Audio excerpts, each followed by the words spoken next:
Okay, so what is hypotension and hypertension? See first that blood pressure lower than the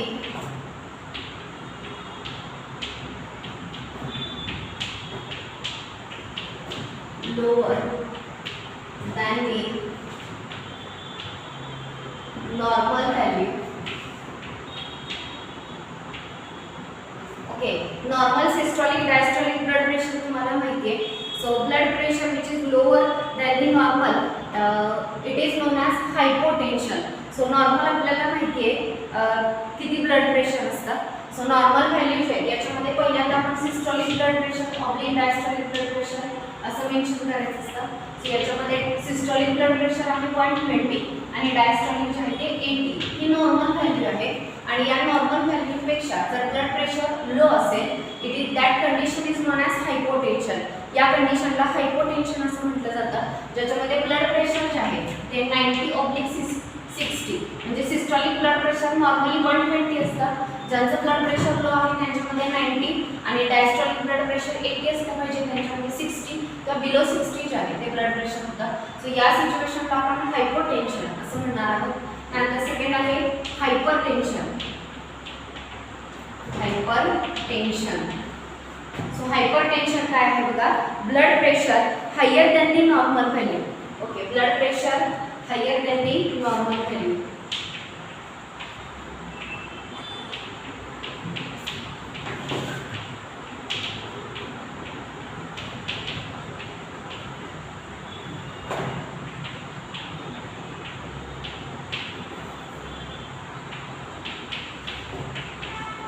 ठीक आहे, normal value जे आहे 120/80 यापेक्षा जर ब्लड प्रेशर हाय असेल तर या कंडिशनला हायपरटेन्शन असं म्हटलं जातं. मगाशी आपण बघितलं हायपोटेन्शन कधी, जेव्हा ब्लड प्रेशर बिलो 90/60 असेल, म्हणजे सिस्टोलिक ब्लड प्रेशर 120 च्या ऐवजी 90 पेक्षा कमी आणि डायस्टोलिक प्रेशर 80 च्या ऐवजी 60 पेक्षा कमी असेल तर या सिच्युएशनला हायपोटेन्शन म्हणतो.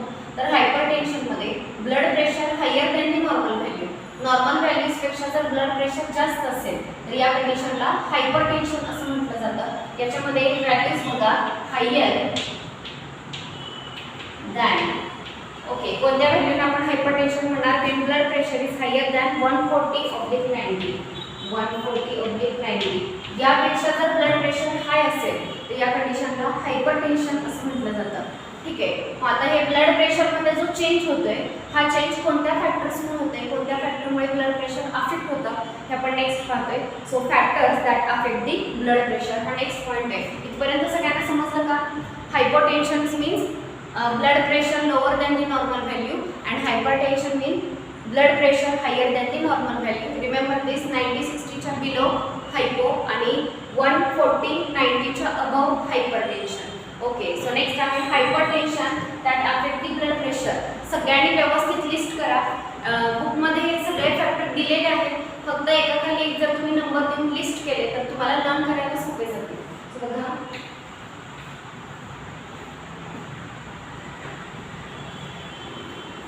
Okay, so next factors that affect the blood pressure. Factors that affect blood pressure. Okay, blood pressure मध्ये अफेक्ट करणारे फॅक्टर्स बघा.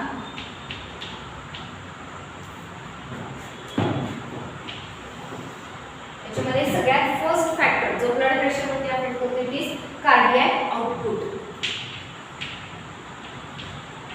ठीक आहे, कार्डियक आउटपुट तुम्हाला माहिती आहे, एका मिनिटमध्ये जेवढं आपलं हार्ट ब्लड पंप करू शकतं त्या ब्लडच्या व्हॉल्यूमला आपण कार्डियक आउटपुट म्हणतो आणि ते जवळपास 5 लिटर नॉर्मली आहे. तर याच्यामध्ये कार्डियक आउटपुट इन्क्रीज होणं किंवा डिक्रीज होणं याचा नक्कीच इफेक्ट जो आहे तो ब्लड प्रेशर वरती होणार आहे. त्यानंतर next peripheral resistance. Peripheral resistance ब्लडच्या फ्लोला बाजूने काही रेझिस्टन्स असेल तर. ओके, इव्हन जरी क्लोज खूप टाईट असतील तर त्याचा सुद्धा याच्यावरती इफेक्ट होऊ शकतो. So peripheral resistance. Next blood volume. Blood volume किती आहे? ठीक आहे, आपल्या बॉडीमध्ये जे ब्लड आहे अडल्टमध्ये नॉर्मली 5 लिटर एवढं ब्लड असतं.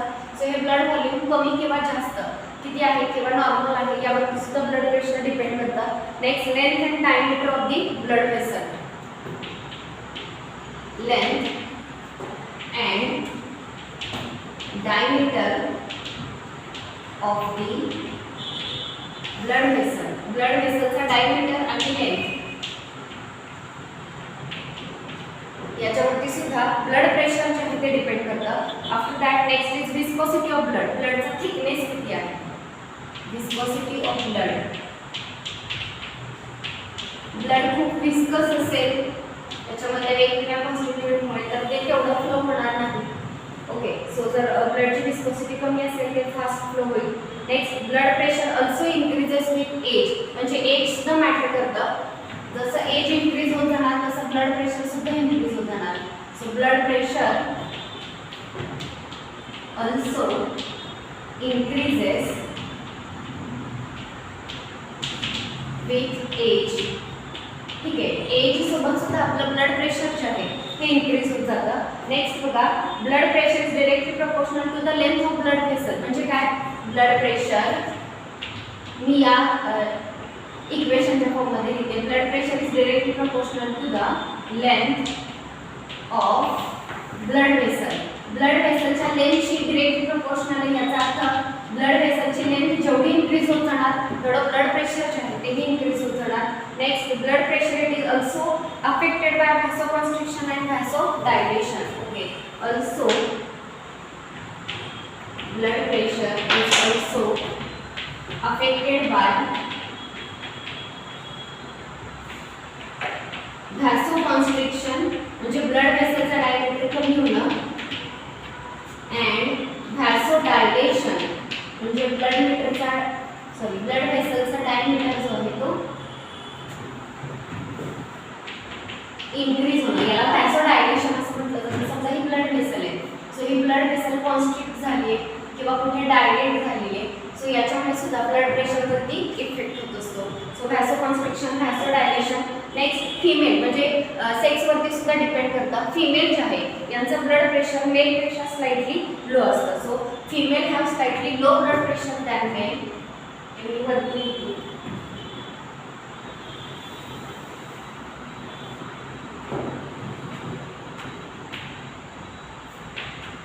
Female have slightly low blood pressure than male. Okay, male पेक्षा femaleचं blood pressure जे आहे ते low असतं. But sometimes there is risk of high blood pressure in female after menopause. There is a risk of high blood pressure after menopause. Okay, so आता एक point पुन्हा एकदा बघा. फर्स्ट सांगितलं कार्डियक आउटपुट. कार्डियक आउटपुट तुम्हाला माहिती आहे stroke volume into heart rate असतो. सो आपला हार्ट रेट आहे, स्ट्रोक व्हॉल्यूम आहे, यावरती सुद्धा कार्डियक आउटपुट डिपेंड करतो. सपोज हार्ट रेट चेंज झालेला असेल किंवा आपल्या हार्टच्याच बीटिंगमध्ये काही प्रॉब्लेम आलेला असेल तरी कार्डियक आउटपुट चेंज होणार आहे.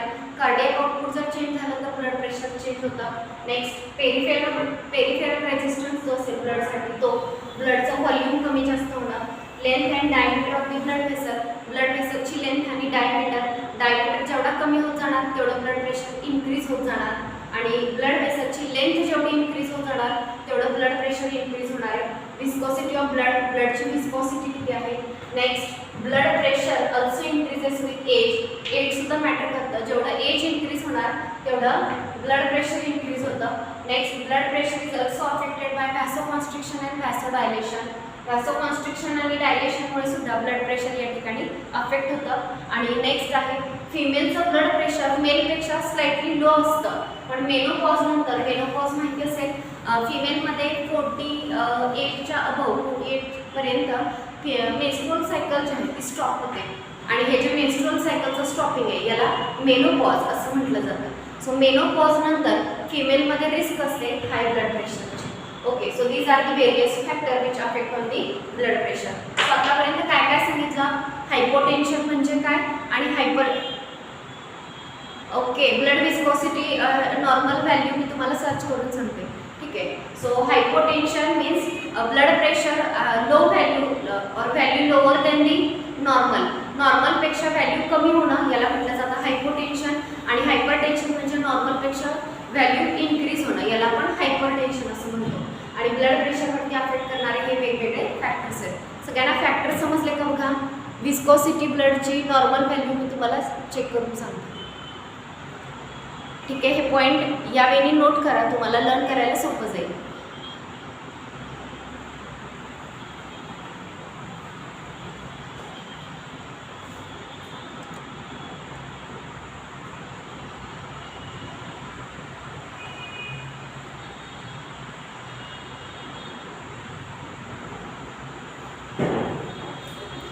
कंप्लीट लिहिलं कसं काय मी.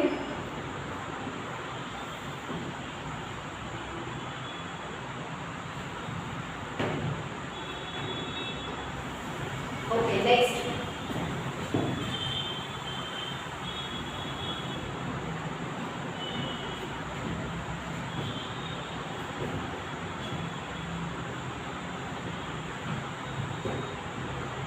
Okay, next point is venous return. What is venous return? See.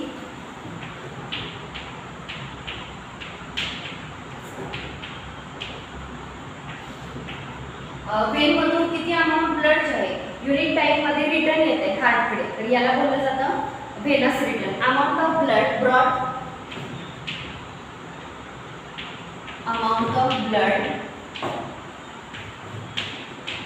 Broad to the heart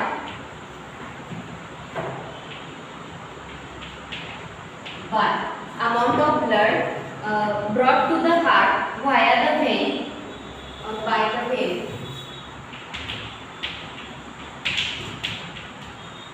per unit time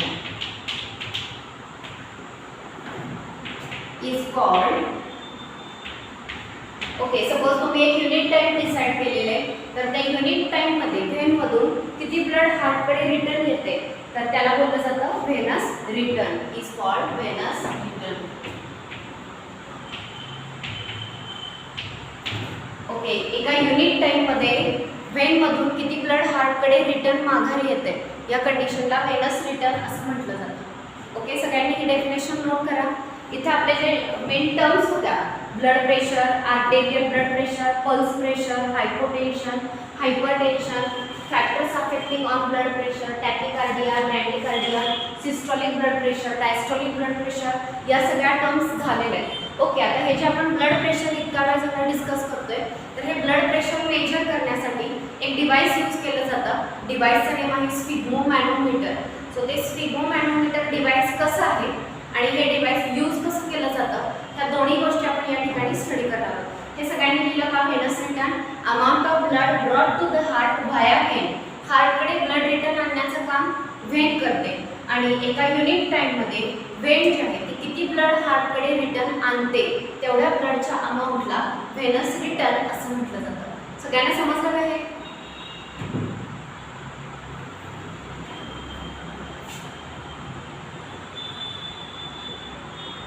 Yes. Okay. After that, next is sphygmomanometer. Sphygmomanometer measurement of blood pressure is carried out with the help of one device, and the name of device is sphygmomanometer. So या sphygmomanometer ची arrangement कशी आहे आणि blood pressure कसं major केलं जातं हे आपण बघणार आहोत. So next is measurement of blood pressure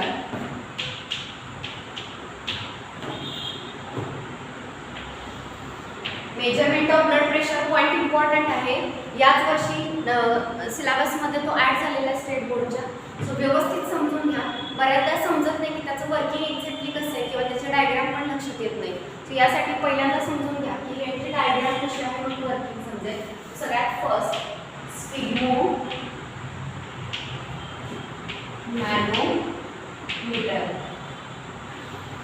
This is the device which is used to measure the blood pressure. Okay, so this instrument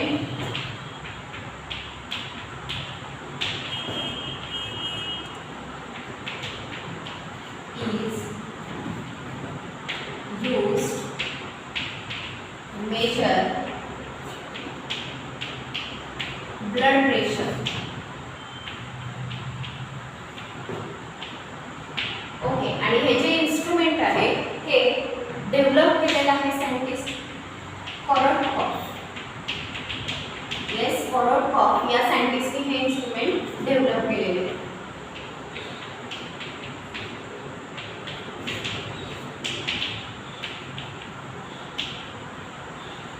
okay, so first point मध्ये मी तुम्हाला सांगितलं ब्लड प्रेशर मेजर करण्यासाठी आपण कोणतं डिव्हाइस यूज करतो, स्फिग्मोमॅनोमीटर.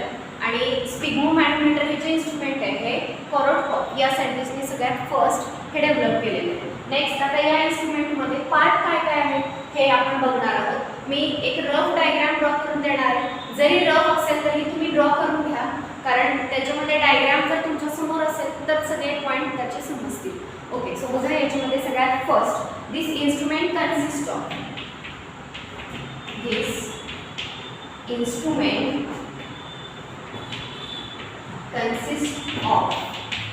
या instrument मध्ये काय काय पार्ट येतात बघा. सगळ्यात फर्स्ट आहे inflated rubber bag cup. First is inflated rubber bag cuff covered by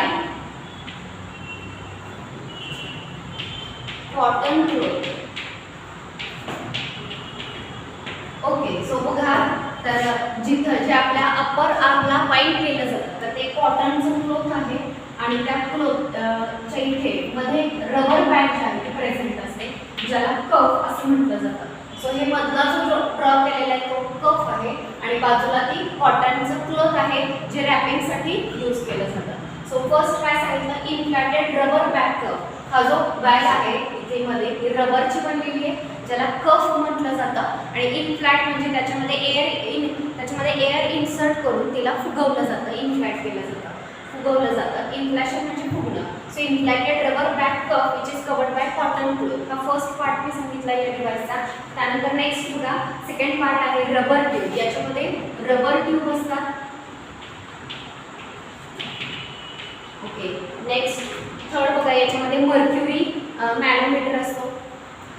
it consist of mercury manometer. Okay, and last याच्यामध्ये रबर बल्ब जे आहे तो सुद्धा प्रेझेंट आहे जो एअर त्याच्यामध्ये किंवा प्रेशर इन्क्रीज करण्यासाठी यूज केला जातो, रबर बल्ब. ओके, तर हे वेगवेगळे पार्ट आहेत स्फिग्मोमॅनोमीटर या डिव्हाइसचे. सो फर्स्ट मी सांगितलं की स्फिग्मोमॅनोमीटर हे डिव्हाइस ब्लड प्रेशर मेजर करण्यासाठी यूज केलं जातं. सेकंड पॉईंट आपण बघितला की हे जे इन्स्ट्रुमेंट आहे ते कॉरोटकॉफ या सायंटिस्टने डेव्हलप केलेलं आहे.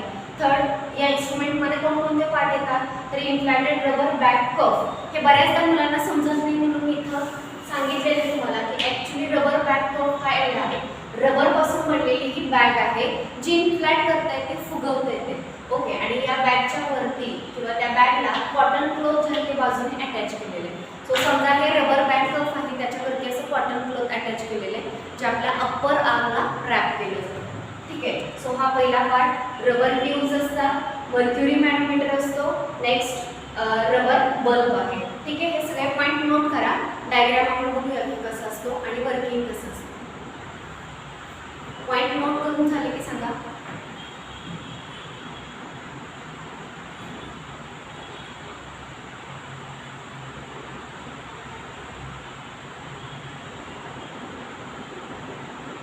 Okay, C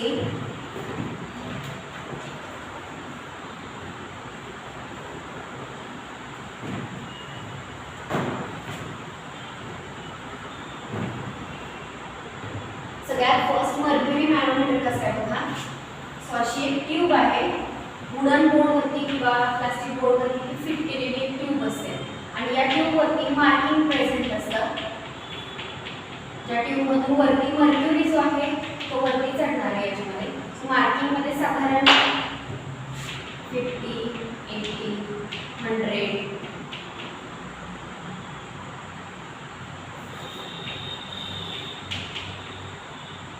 okay up to 200 आपण बघूया. सो 200 हे आपल्यासाठी इम्पॉर्टंट आहे. सो तिथपर्यंत सांगितलं आणि याच्या खाली इकडे ही जी ट्यूब आहे ती एका बल्बला कनेक्ट केलेली आहे आणि आणि ह्या बल्बमध्ये ॲक्च्युली मर्क्युरी प्रेझेंट असतो. ठीक आहे. सो ही जी ट्यूब आहे त्याच्यामध्ये मर्क्युरी आपला वरती चढणार आहे. या ट्यूबवरती मार्किंग आहे, मिलीमीटरमध्ये हे मार्किंग असतं. अप टू 200 मी दाखवलं कारण आपल्याला काही इम्पॉर्टंट नंबर आहे. सो या पद्धतीचं मार्किंग याच्यावरती असतं. 50, 60, 80, 100, 120, 40 हे या पद्धतीनं. त्यानंतर ही जी ट्यूब आहे ती एका बल्बला कनेक्ट केलेली आहे आणि या बल्बच्या आतमध्ये मर्क्युरी जो आहे तो प्रेझेंट आहे. ओके. नेक्स्ट हे जे मर्क्युरी असणारी जी ट्यूब आहे याच्या पुढे कंटिन्यू झाली आणि याला रबर ट्यूब जी आहे ती कनेक्ट केलेली आहे आणि या रबर ट्यूबला एक पुन्हा बल्ब असतो आणि या बल्बला या ठिकाणी एक वाल्व असतो. त्याच्या मदतीनं हे रबर जसं तुम्ही प्रेस करणार तसं प्रेशर जे आहे ते इन्क्रीज होतं. ओके. आणि याशिवाय अजून एक याला ट्यूब असते ज्या ट्यूबच्या मदतीनं ते आपली जी कफ आहे रबरचं कफ जे आहे त्याला हे कनेक्ट केलेलं असतं. या पद्धतीनं हे कनेक्शन याच्यामध्ये प्रेझेंट आहे. सगळ्यांनी हे व्यवस्थित नोट करून घ्या. एक मर्क्युरी मॅनोमीटर दाखवला. मर्क्युरी मॅनोमीटरला इकडे खाली बाजूला बल्ब आहे. या बल्बला बाजूला एक ट्यूब दाखवली आहे रबर ट्यूब आणि रबर ट्यूबच्या एंडला बल्ब आहे. त्या बल्बला जर तुम्ही प्रेशर केलं तर त्या प्रेशरमुळे काय होणार आहे ते जे मर्क्युरी आहे तो मर्क्युरी इकडे वरती चढणार आहे.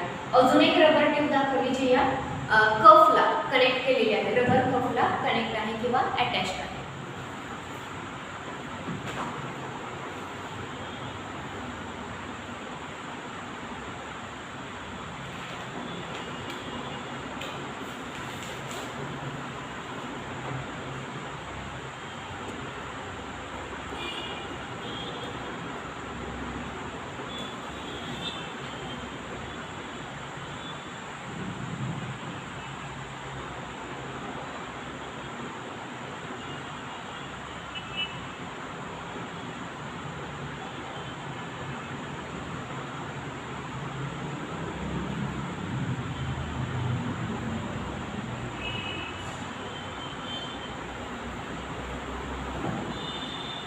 ठीक आहे. तर या मर्क्युरी बल्बला दोन ट्यूब अटॅच आहेत. रबर ट्यूब एक ट्यूब जी आहे ती बल्बला अटॅच आहे त्याच्या मदतीने आपण प्रेशर इन्क्रीज करू शकतो आणि दुसरी जी ट्यूब आहे ती या रबर कफला अटॅच आहे. सगळ्यांनी हे केलं का नोट केलं का सगळ्यांनी?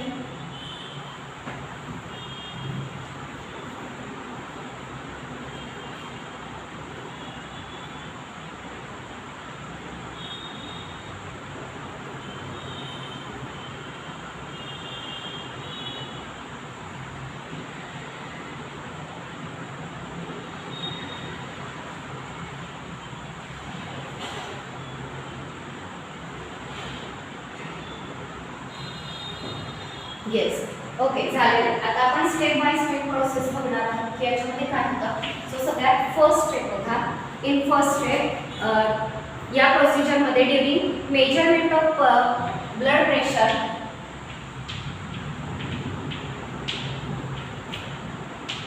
मी पुन्हा बोलताना डायग्राम वापरेल. During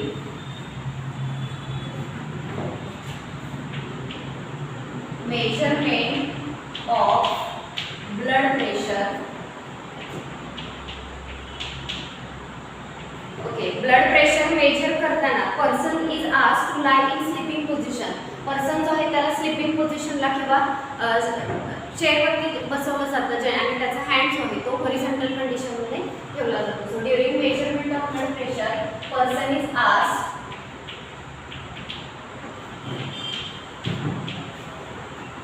to lie in sleeping position.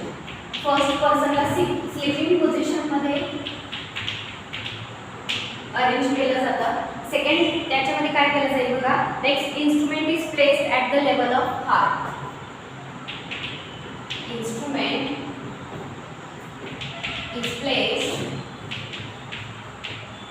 At the level of heart. हार्टच्या लेवलला इन्स्ट्रुमेंट जे आहे ते प्लेस केलं जातं. नेक्स्ट बघा. Cuff is tightly wrap around the upper arm. Upper arm जे आहे त्या आर्मला कफ जो आहे तो टाइटली रॅप केला जातो. कफ इज टाइटली रॅप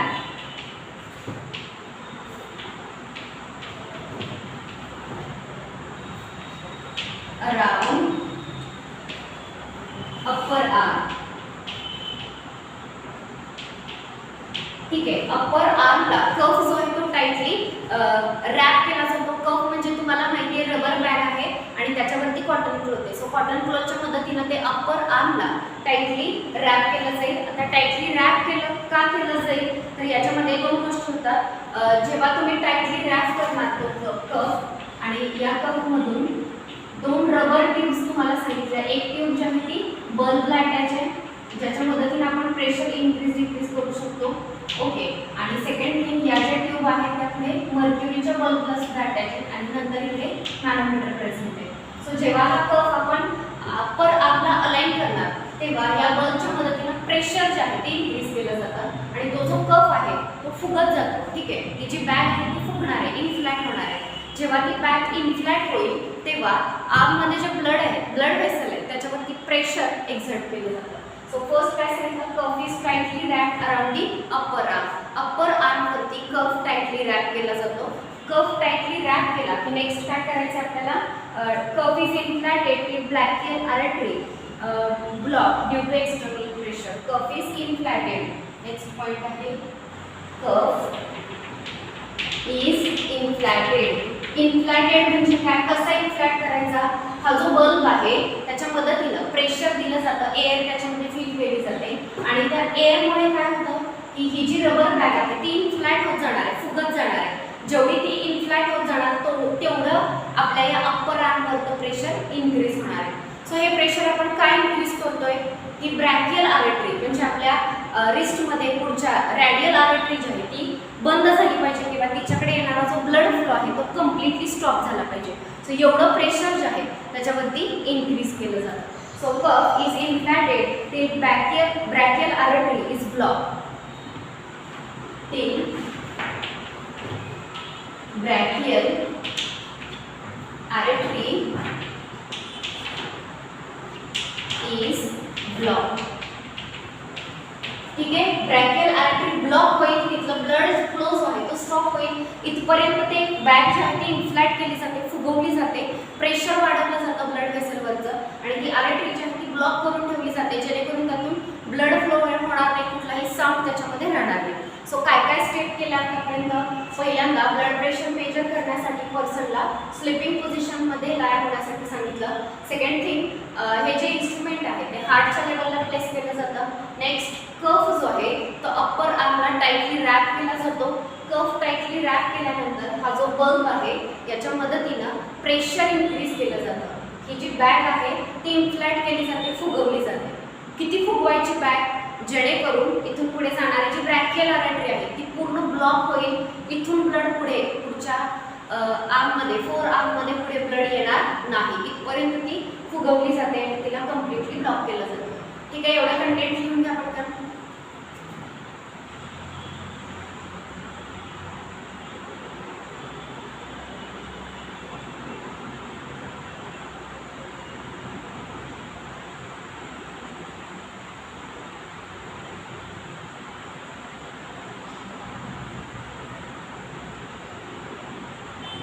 झाले. ओके. नेक्स्ट बघा,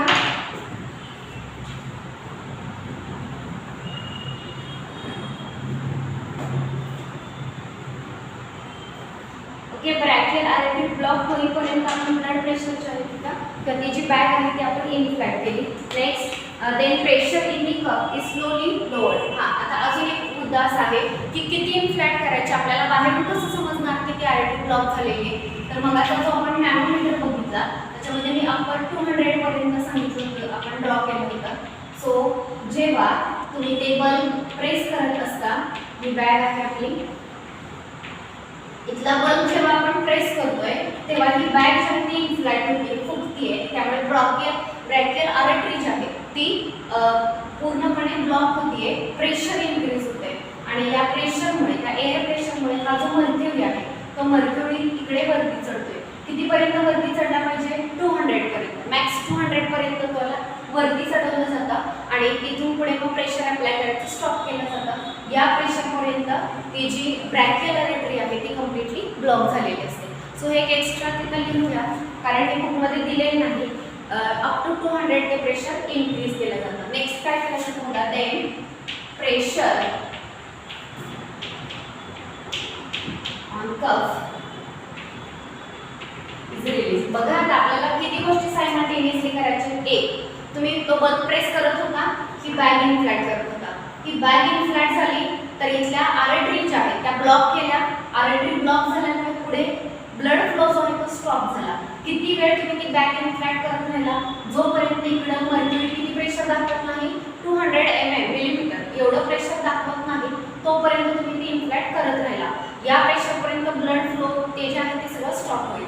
नेक्स्ट काय केलं जातं, स्टेथोस्कोप घेतला जातो आणि स्टेथोस्कोपचा जो बल्ब आहे त्याची जी बेल आहे पुढची, तर ती जी बेल आहे ती इथे ठेवली जाते. या ठिकाणी ठेवली जाते कारण इथून पुढे ब्लडचा फ्लो जो आहे तो आपण ब्लॉक केलेला आहे. सो या ठिकाणी ती स्टेथोस्कोपची जी बेल आहे ती या ठिकाणी प्लेस केली जाते आणि साऊंड हिअर केला जातो.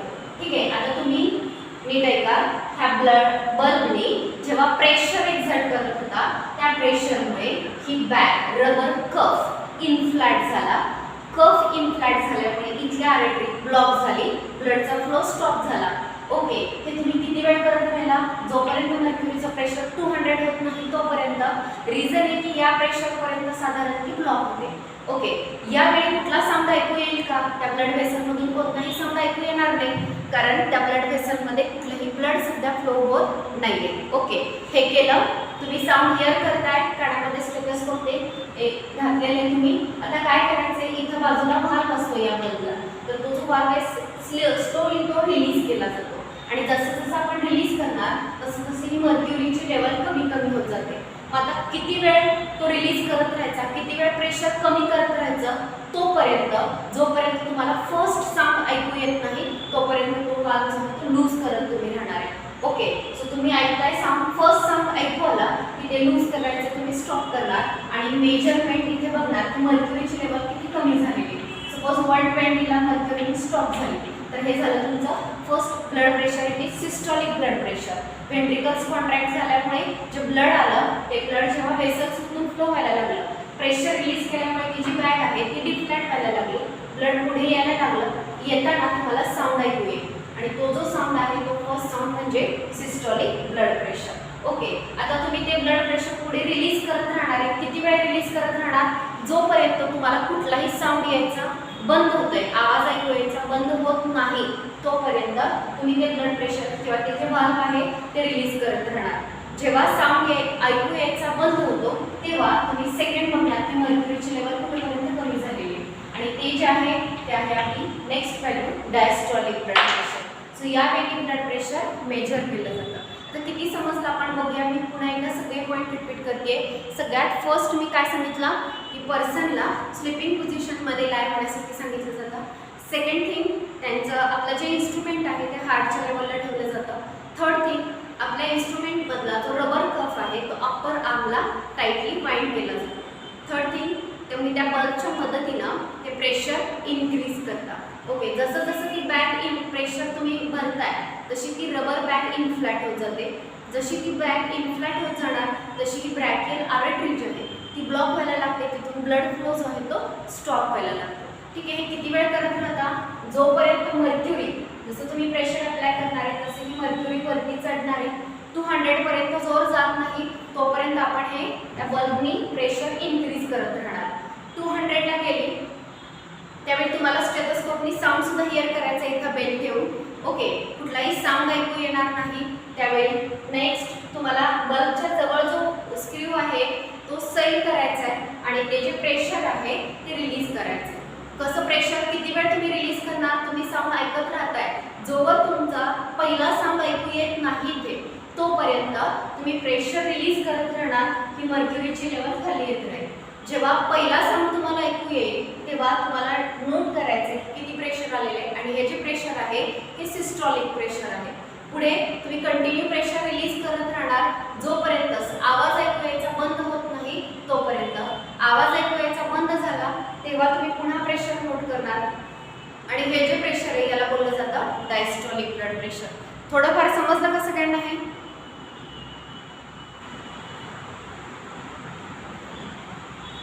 येस, पुढचं कंटेंट मी बोर्डवरती लिहिलं नाही, ते आपल्याला लिहायचंय. सगळ्यांना इथपर्यंत थोडंफार समजलं का?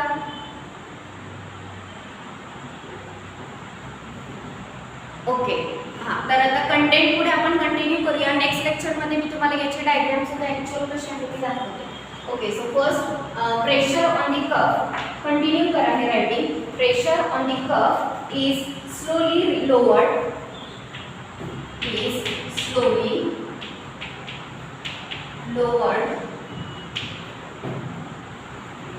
till first pulsatile sound is heard. First pulsatile sound is heard. Okay, पहिला pulsatile sound तुम्ही ऐकला. At this moment pressure is indicated in manometer. When we hear first pulsatile sound,